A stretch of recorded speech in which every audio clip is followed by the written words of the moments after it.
오늘 우리에게 주신 하나님의 말씀 보도록 하겠습니다. 마태복음 8장 18절로 27절 말씀입니다. 생명의 샘가 1월 15일 월요일 말씀, 풍랑을 잔잔케 하시다. 함께 읽겠습니다. 예수께서 무리가 자기를 애워싸는 것을 보시고 건너편으로 가기를 명하시니라. 한 서기관이 나와 예수께 아뢰되 선생님이여 어디로 가시든지 저는 따르리이다. 예수께서 이르시되 여우도 굴이 있고 공중에 새도 거처가 있으되 인자는 머리 둘 곳이 없다 하시더라. 제자 중에 또 한 사람이 이르되 주여 내가 먼저 가서 내 아버지를 장사하게 허락하옵소서. 예수께서 이르시되 죽은 자들이 그들의 죽은 자들을 장사하게 하고 너는 나를 따르라 하시니라. 배에 오르심에 제자들이 따랐더니 바다에 큰 노을이 일어나 배가 물결에 덮이게 되었으되 예수께서는 주무시는지라. 그 제자들이 나와 깨우며 이르되 주여 구원하소서 우리가 죽겠나이다. 예수께서 이르시되 어찌하여 무서워하느냐 믿음이 작은 자들아. 곧 일어나사 바람과 바다를 꾸짖으시니 아주 잔잔하게 되거늘 그 사람들이 놀랍게 여겨 이르되 이가 어떠한 사람이기에 바람과 바다도 순종하는가 하더라. 아멘. 오늘 말씀은요, 성도가 즉 우리가 어떤 마음가짐과 자세로 예수님을 따라야 하는지를 부정적인 예 두 가지와 긍정적인 예 한 가지를 보여주고 있어요. 먼저 이 두 사람을 통해서 등장하는 두 사람을 통해서 부정적인 예를 보여주고 있음을 봐요. 보니까 한 서기관이 등장하죠. 19절에. 그래서 그 사람이 예수님께 나와 예수님께 청합니다. 선생님이요 어디로 가든지 저는 따르겠습니다. 이렇게 이야기를 해요. 그랬더니 예수님께서 이렇게 따르겠다고 하는 사람에게 굉장히 이게 찬물을 끼얹는 듯한 말씀을 해주세요. 그게 뭐냐면 여우도 굴이 있고 공중에 새도 거처가 있을 때 인자는 머리 둘 곳이 없다. 이리 말씀하세요. 이 분위기를 보니까 이 이야기를 듣고 이 사람은 따르지 않는 것 같아요. 그러니까 따르겠다고 내가 어디를 가든지 따르겠습니다 라고 했는데 예수님의 반응은 그 사람의 마음을 격려하거나 그래 옳다 네가 나를 따르라 뭐 이리 말씀하실 법도 한데 예수님께서는 그렇게 말씀하지 아니하시고 오히려 그 사람에게 굉장히 부담스러운 말씀을 하신단 말이에요. 그럼 왜 이 말씀을 하시는가 보면 그 속을 아셨던 것 같아요. 먼저 18절에 보니까 예수님께서 무리가 자기를 애워싸는 것을 보시고 건너편에 가기를 명하셨다고 해요. 제자들에게.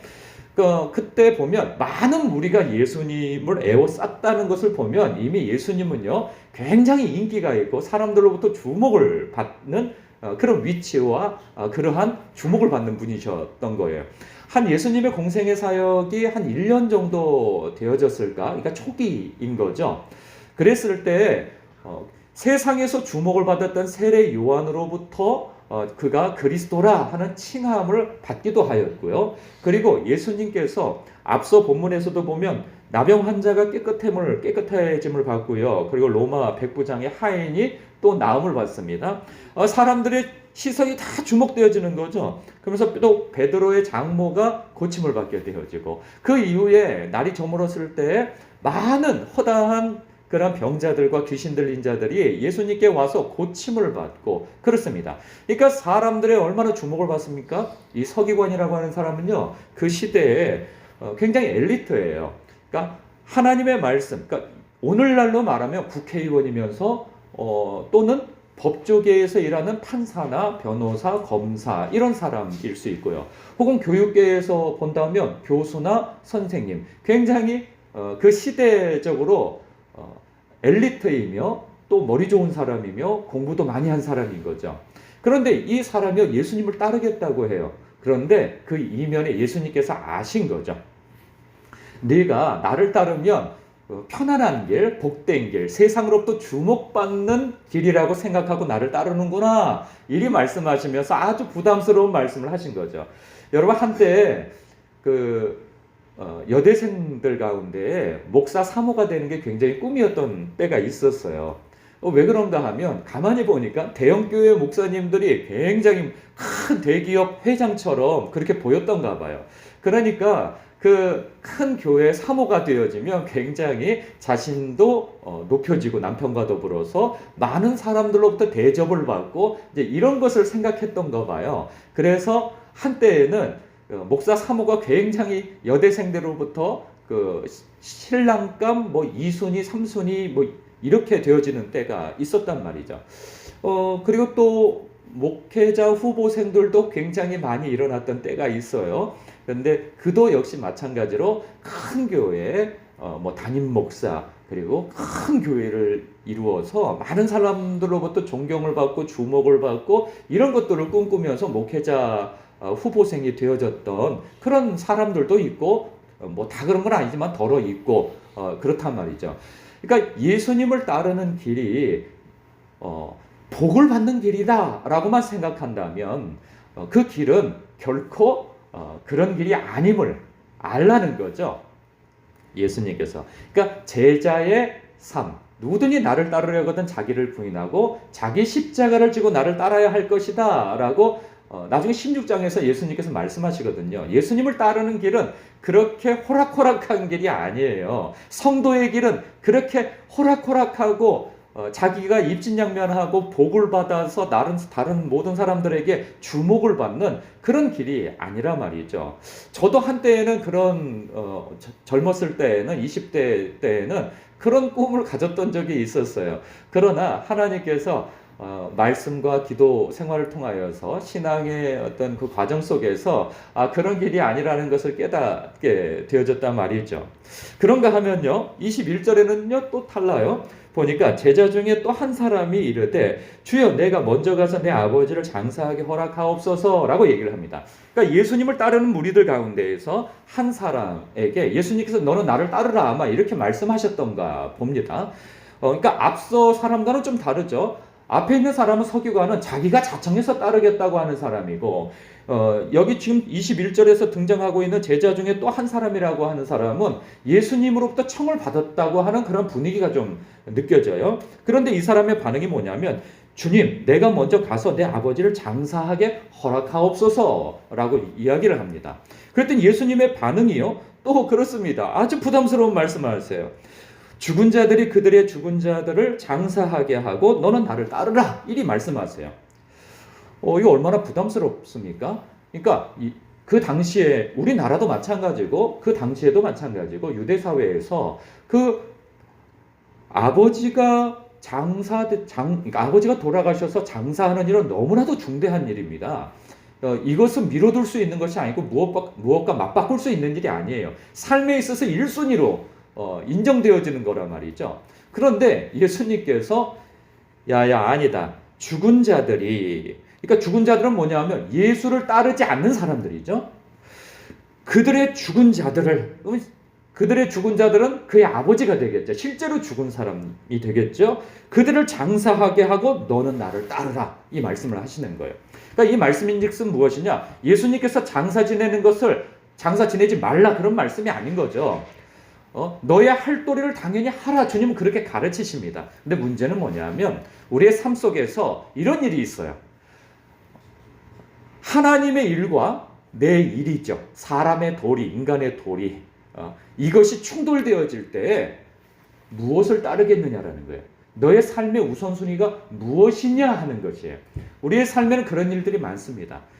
내 가족을 돌보는 일, 그리고 하나님의 일이 충돌되어질 때가 있어요. 하나님께서는 가족 돌보는 것을 가볍게 여기라고 결코 말씀하지 않으세요. 그러함에도 불구하고 이 충돌되어지는 때가 있어요. 가족의 요구와 하나님의 요구가 충돌되어질 때 무엇을 선택하겠느냐라는 것이 성도가 따라야 할 길이고 제자가 따라야 할 길이라는 거예요. 여기에 있어서 뭘 그렇게까지 따라? 여러분 이런 사람이 있죠. 야 예수 믿어도 너무 깊게 믿지 마. 이런 사람들에게는 결단코 이 말씀이 이해가 되어지지 않는 말씀입니다. 아니 뭘 이렇게까지 예수를 믿어? 예수 믿는 것은 그냥 교양 생활이고 그냥 좋은 게 좋은 거고 그냥 사람들하고 어울리기 위해서 일종의 친목회 활동과 같은 것이지 동호회 활동과 같은 것이지 이런 개념을 가지고 있는 사람에게는 예수님의 이 말씀이 이거 말이 돼? 이거 천륜을 어기라고? 하면서 오히려 예수님의 말씀에 거부 반응이 일어날 수 있는 것이죠. 여러분 이 사람 예수님 따랐을까요? 안 따랐을까요? 분위기를 보니까 지금 이 서기관도 그렇고 제자 중에 한 사람이라고 하는 이 사람도 예수님을 따르지 않는 것 같아요. 결국은 따르겠다고 자청한 사람도 이 부담스러운 이야기를 듣고 따르지 않는 것으로 보이고, 이 예수님의 제자라고 한 사람도 아유 내가 그렇게까지는 예수님 못 따르겠습니다 하고 예수님을 따르지 않은 것 같아요. 그런데요, 여기서 그 다음에 예수님을 따른 사람에 대한 이야기가 나와요. 뭐냐 하면 23절이죠. 23절은 18절의 반응에서 일어납니다. 예수께서 무리가 자기를 애워싸는 것을 보시고 건너편으로 가기를 명하셨어요. 제자들에게. 그랬더니 배에 오르셨어요. 제자들이 따랐더니 이렇게 나옵니다. 앞서는 따르겠다고 했는데 따르지 않는 사람들이 나오고 부담스러우니까, 그리고 충돌되어지니까 예수님을 안 따르는 것으로 선택을 하는데, 그 다음에 보니까 예수님을 따르는 제자들의 모습이 나옵니다.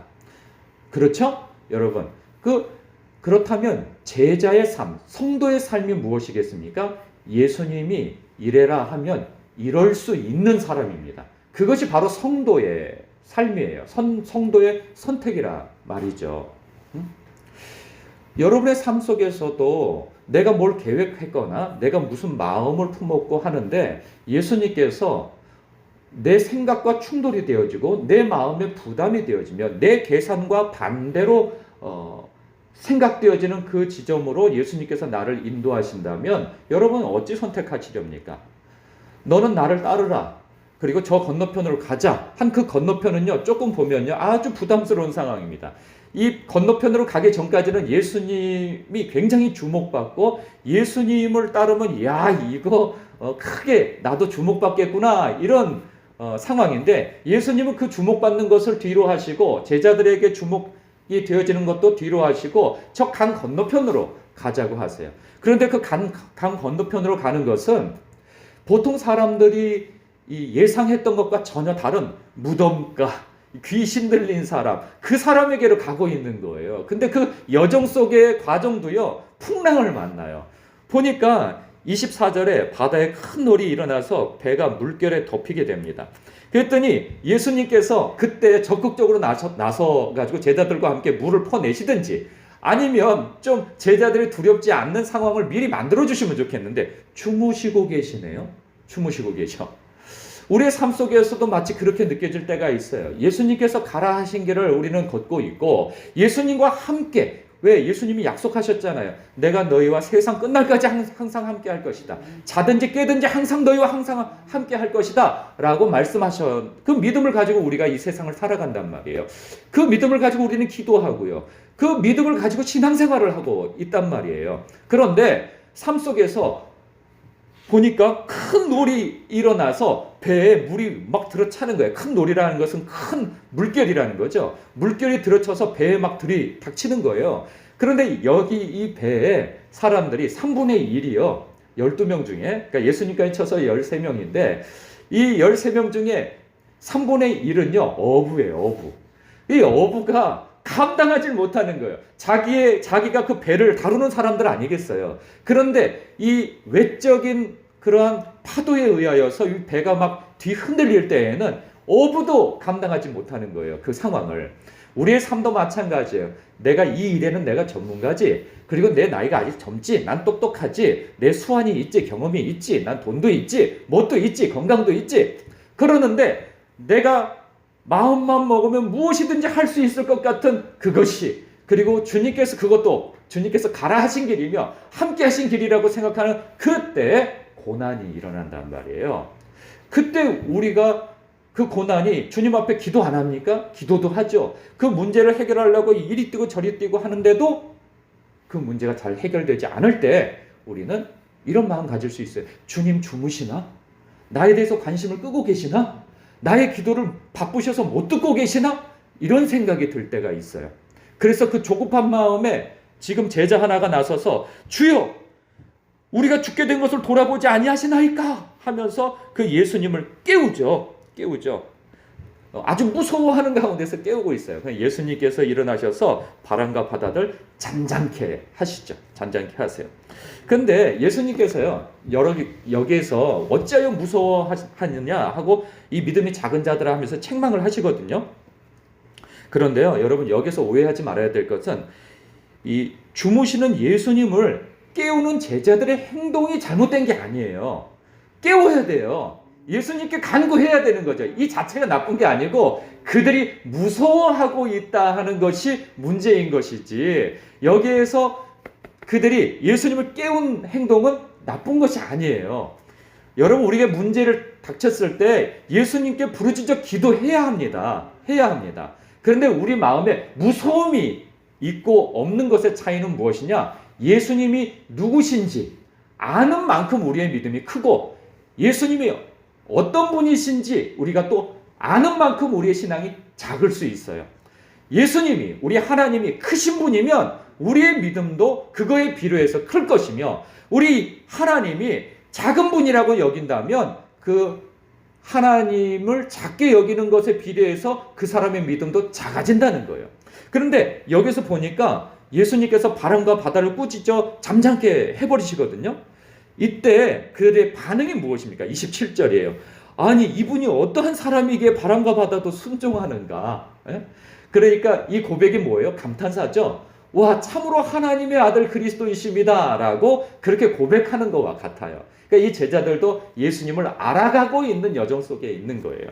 여러분, 우리가 성경을 읽든지 기도하든지 하나님 알기를 힘써야 돼요. 우리가 두려움이 없을 수가 없어요. 이 세상을 살아가면서 내일 일 우리 모르고 닥칠 일들에 대해서 우리는 늘 두려운 마음을 갖고 있단 말이에요. 그런데 여러분, 우리가 그럼에도 불구하고 두려워하지 않는 이유는 무엇이냐? 하나님을 알면 아는 만큼 우리는 우리의 삶 속에서 두려움을 갖지 않을 수 있는 거예요. 그것은 우리의 의지에 달려있는 게 아니에요. 하나님에 대한 믿음, 하나님이 어떤 분이신가 아는 것에 비례해서 우리의 믿음은 크든지 작든지 할 수 있단 말이죠. 여러분, 오늘도 하나님의 말씀 안에서 이 제자들이 예수님을 알아가는 여정 속에 있는 것처럼 여러분 예수님 알기를 힘쓰시고 하나님 알기를 힘쓰십시오. 그러면 여러분의 믿음은 굳건해질 것입니다. 오늘도 그 크신 하나님께, 크신 우리 주님께 기도하고 간구하여 응답받는, 그리고 주님 만나는 은혜 누리시길 주님의 이름으로 축복합니다. 기도하겠습니다.